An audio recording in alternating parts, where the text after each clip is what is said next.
Assalamualaikum warahmatullahi wabarakatuh. Sebelumnya perkenalkan, saya Heriawan dengan nomor MPM 2019-455-00073 S6A dari Fakultas Teknik dan Ilmu Komputer, Program Studi Arsitektur, Universitas Indraprasta. Baik, di sini saya akan mempresentasikan tentang tugas besar Studio Perancangan Arsitektur 5, yaitu tentang Mixed Use Building. Untuk bangunan yang saya buat atau saya rancang ini saya beri nama Joglo Raya Park yang berada di Jakarta dengan fungsi utama adalah sebagai mall, office, dan juga apartemen. Untuk latar belakang pembangunan JRP ini adalah mixed use building menjadi tren properti pada masa kini. Bangunan tersebut mengacu kepada kombinasi fungsi retail atau komersial, apartemen atau pelayanan publik yang digabungkan dengan fungsi hotel dalam satu bangunan. Bangunan multifungsi diciptakan dengan skala luas namun tidak merusak lingkungan sekitar tapak. Pada umumnya, mixed use building mengacu pada penggabungan fungsi pelayanan publik dengan fungsi akomodasi, lalu fungsi perumahan dan fungsi perkantoran atau wisma karya dan suka. Perkembangan bangunan multifungsi di Indonesia dipengaruhi oleh kesemrawutan tata ruang sehingga memerlukan alternatif untuk memperbaiki tata ruang, yaitu dikembangkannya bangunan berkonsep mixed use development. Selain itu, menunjukkan suatu bentuk kemajuan ekonomi. Selain itu, menunjukkan kemajuan ekonomi pada suatu negara dan meningkatkan kualitas visual lingkungan, terutama di Jakarta sebagai ibu kota negara dan kota megapolitan. Kota tersebut menjadi kota pusat bisnis, wisata, dan pemerintahan, maka selalu meningkatnya kebutuhan tempat tinggal, office, dan tempat wisata di kota ini. Untuk maksud dan tujuan pembangunan JRP adalah tersedianya bangunan perkantoran yang strategis, pusat perbelanjaan yang praktis, dan tempat tinggal yang terintegrasi dengan fasilitas bangunan lainnya. Lalu yang kedua adalah terciptanya lapangan kerja baru untuk penduduk di sekitar kawasan site. Yang ketiga, maksud dan tujuannya adalah untuk menambah pendapatan bagi pemerintah setempat.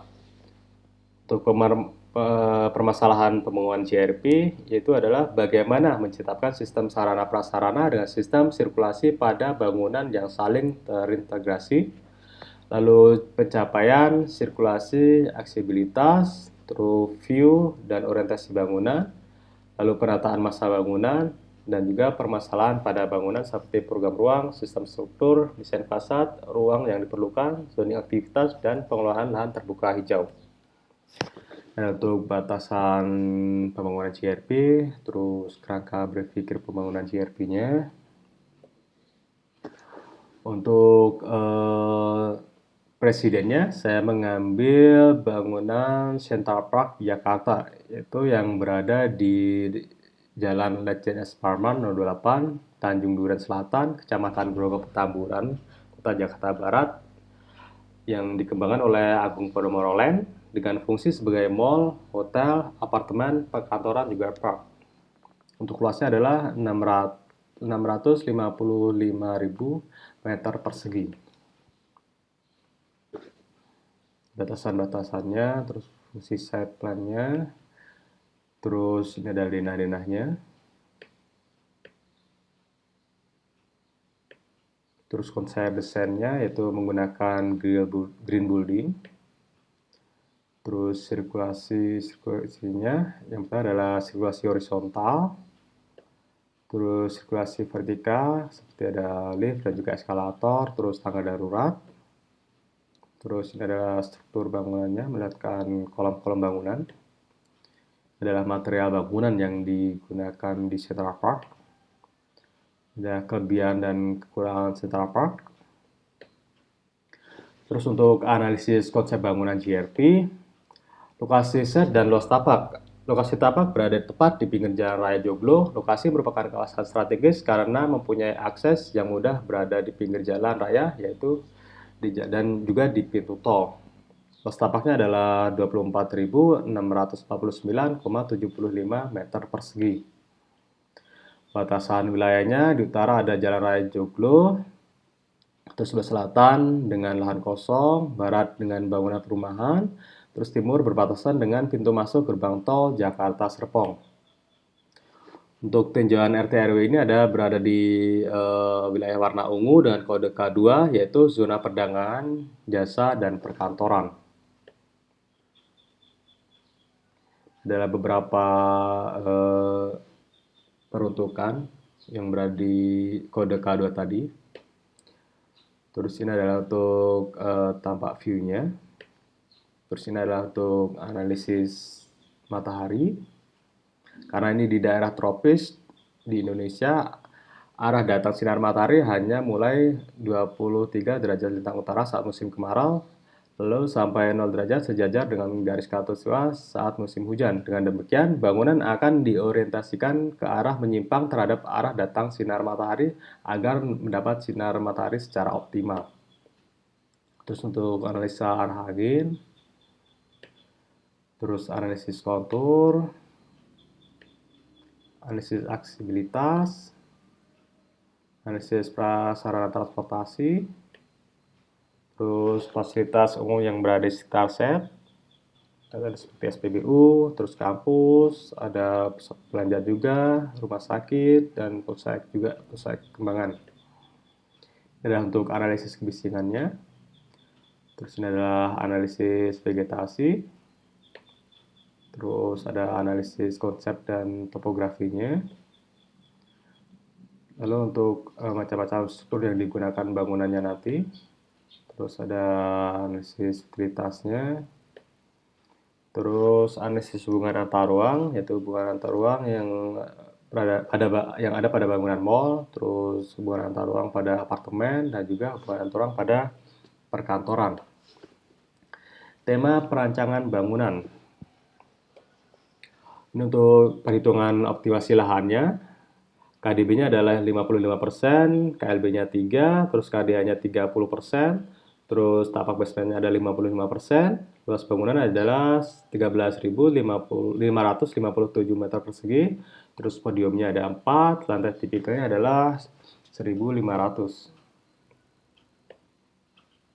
Sudah hitung-hitungannya. Terus untuk tema perancangannya adalah memakai green building.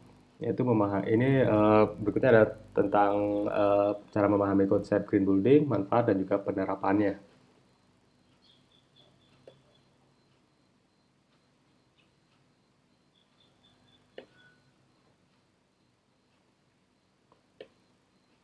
Untuk konsep gubahan massa, untuk tapak ala fasadnya, saya menggunakan corak batik Betawi karena set ini berada di kawasan daerah Jakarta, jadi saya ingin menunjukkan ciri khas Jakarta tersebut. Untuk pembentukan gubahan massanya itu bentuk dasar bangunan yang difungsikan sebagai pusat perbelanjaan. Itu nanti ada lantai podiumnya berjumlah 4. Terus ada penambahan massa di bagian atas difungsikan sebagai bangunan perkantoran. Terus penambahan berikutnya adalah untuk difungsikan sebagai apartemen. Terus nanti dibuat motif batik, ciri khas batik Betawi yaitu yang ada di Jakarta. Terus masa yang 2 di atas tadi dikurangin untuk menunjukkan estetika dan lebih terkesan dinamis supaya tidak terkesan kaku. Lalu untuk akhir bangunannya nanti kurang lebih adalah bentuknya seperti ini. Oke, ini adalah untuk set plan-nya. Jadi ini nanti akan saya jelaskan di makeetnya langsung. Ada blok plan-nya. Jadi di atas mall ini nanti saya buat rooftop, taman yang bisa digunakan oleh pengunjung mall, terus orang-orang perkantoran dan juga penghuni apartemennya. Baik, berikut adalah maket yang saya buat. Saya akan jelaskan untuk bagian-bagiannya.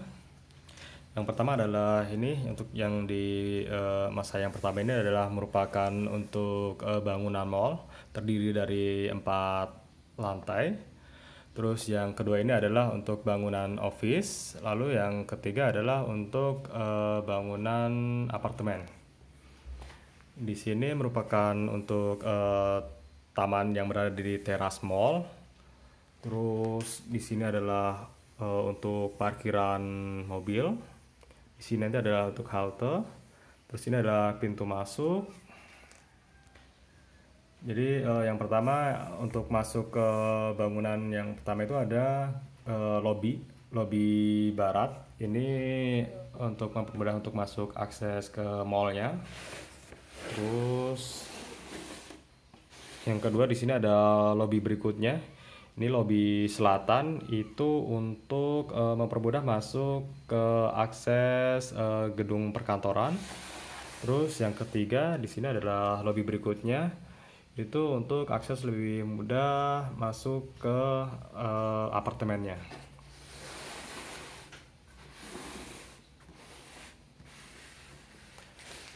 Oke, jadi untuk sirkulasinya di sini adalah masuk.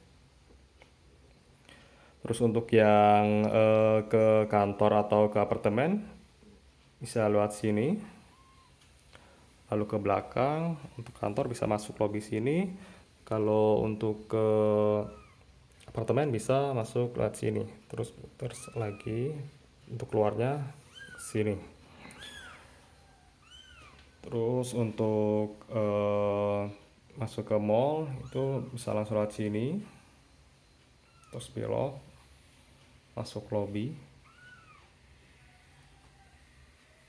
Terus keluar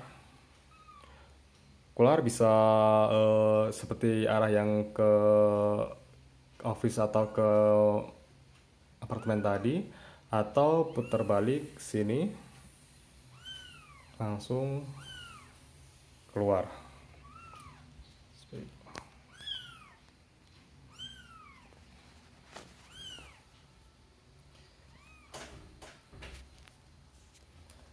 Jadi cukup sekian presentasi wakil dari saya. Mohon maaf bila ada salah kata-kata.